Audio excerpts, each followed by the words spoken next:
show just to see how this looks in focus. I'm a little bit nervous now. Okay, this is for all the smart and attractive people who came to my show that didn't see the original ending.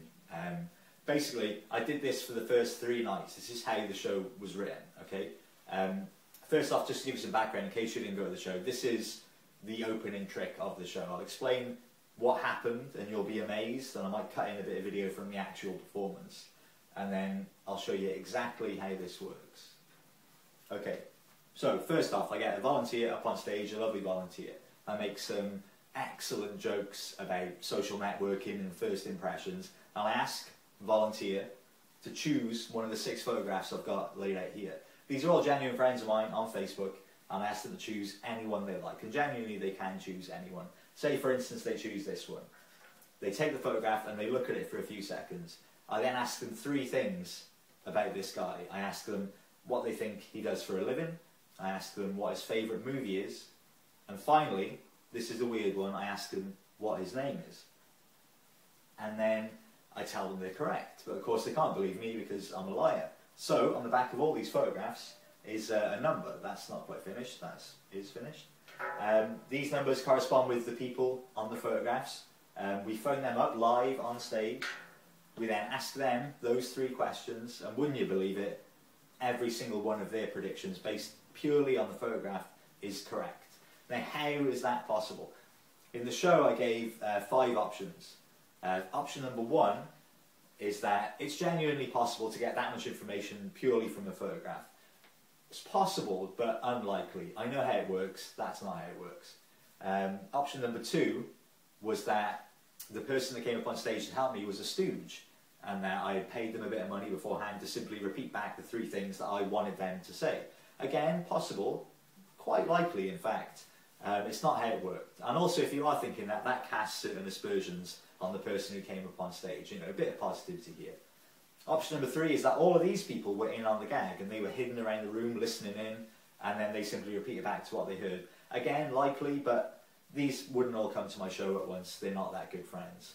Option number 4 was that it was magic. Let's not question it any further. Option number 5, which is the correct answer, is other. There was another possibility. Here's how it works. Basically, as the show starts, I'm playing a bit of cheesy sort of 80s hair metal, just to introduce the show, to set the tone. And what they don't know is I'm playing that through my phone. This is a free show, it's quite amateurish, nobody pays attention to the phone. The phone is on. The phone is on a call to 2 people, 1 boy and 1 girl. All the numbers on the back of all these photos are in fact the same. All the boys have the same number, all the girls have the same number. These numbers correspond with 2 phones in either of my pockets. This is the boy phone, this is the girl phone. These phones are set to forward on to my 2 accomplices, one of whom is in Glasgow, one of whom is in Newport. They listen through the phone for the first 10 minutes of the show, then when you phone them, they simply repeat back the things they just heard. And you're thinking, oh that's a bit shit, I wish you hadn't have told me. But it's genuinely amazing. Like, the whole theme of my show was that it was going to be the most honest magic show I could possibly do. Which meant, I thought, you know, what would be a perfect finale would be if I could explain exactly how a trick worked in minute detail and still convey that same sense of amazement and wonder that a good trick would convey. This fell, I wouldn't say it fell flat, okay, I'll give myself a little bit of credit. It split crowds, we'll say. Half the crowd thought it was brilliant, I got whoops and cheers, the other half thought I was having some sort of mental breakdown. It's up to you now to decide on, you know, which one was the correct option. I should say I did drop it after 3 nights, just because it was easier to play to a general crowd with a more normal, fantastic, amazing ending. It was a brilliant ending. I urge you to come and see the show next time it's in town. So yeah, I want to try and do the finale in as honest a form as possible and to try and be as amazing as possible. All I have really to do that is my own enthusiasm, my words, and the 80s hair metal stylings of Van Halen.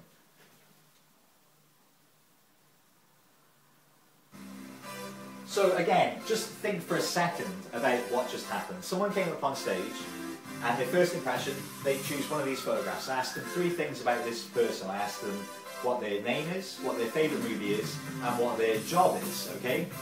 Now, all the while this is going on, there's a phone sat on the table just here, and your voice, the volunteer's voice, every intonation, every inflection of that voice is picked up by the microphone in that phone. That phone has more technology in it than the shuttle that sent man to the moon. It's staggering achievements. So their voice, every intonation and inflection of their voice, is translated by the microphone in the telephone into like a binary digit, some long stream of numbers. I have no idea how this works. Very few people do. This binary digit is then transformed into an electromagnetic radio wave. This shoots off at close to the speed of light to the nearest cell tower, hits that cell tower, bounces back, again close to the speed of light, into either one of these two phones in my pocket. The boy phone if it's a boy, the girl phone if it's a girl. These then forward on, so it bounces back out of there, close to the speed of light, to the nearest cell tower, to the next cell tower, to the next cell tower, across the country, in nanoseconds, like no time at all. It then hits their phone with pinpoint accuracy. This electromagnetic invisible radio wave is translated back into a binary proposition, which is then translated back into your voice. Every intonation, every inflection, every slight tone of your voice. It's mind-blowing stuff. You then phone them. The same process happens again. So you have your voice, binary proposition, electromagnetic radio wave, speed of light, invisible, to their phone, and then the same is true of their phone coming back to you. This all happens at the same time simultaneously. Bear in mind as well, there are millions of these just crisscrossing around us all the time. It's staggering. To give you some context as well as the speed that this occurs, if someone was stood a mile away in a field talking to you on the telephone and they were struck by lightning, the sound of the lightning would come through the phone faster than it takes to reach you in real time. And it's amazing. And to take it to a level above that, none of this happens by accident.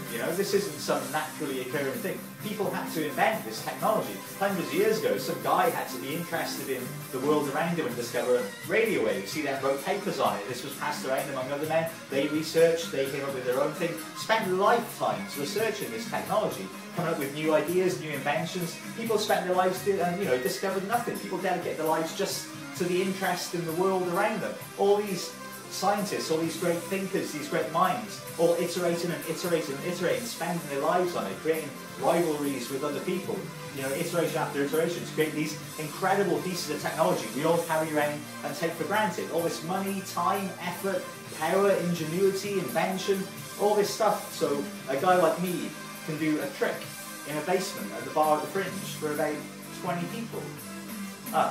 That's not magic. I don't know what is. Cheers.